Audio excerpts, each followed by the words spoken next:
शर्मा ने मुख्यमंत्री को चेतावनी दी कि फैसला वापस नहीं लिया तो उग्र आंदोलन होगा। नायब तहसीलदार की परीक्षा में उर्दू की अनिवार्यता पर यह विरोध हो रहा है।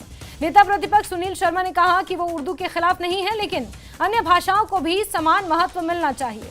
उन्होंने यहां ये भी बताया कि मुख्यमंत्री से मुलाकात के बावजूद कोई कार्रवाई नहीं हुई है। जम्मू में नायब तहसीलदार की परीक्षा उर्दू के वर्किंग टेस्ट के विरोध में बीजेपी के विधायक धरने पर बैठे हैं। बीजेपी के विधायक सिविल सेक्रेटेरिएट के बाहर धरने पर बैठे।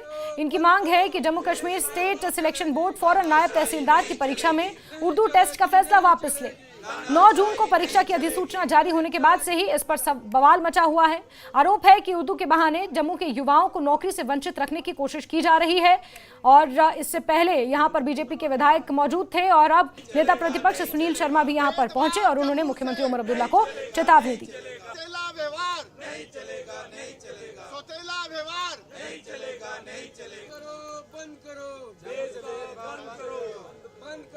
बंद करो चलेगी तानाशाही नहीं चलेगी नहीं चलेगी तानाशाही नहीं चलेगी। यहाँ पे जो नायब तहसीलदार की पोस्ट निकली थी उसमें इन्होंने कंपल्सरी उर्दू का किया है, जिसके मुताबिक हमारे जो एमएलएज हैं वो डेलीगेशन भी मिला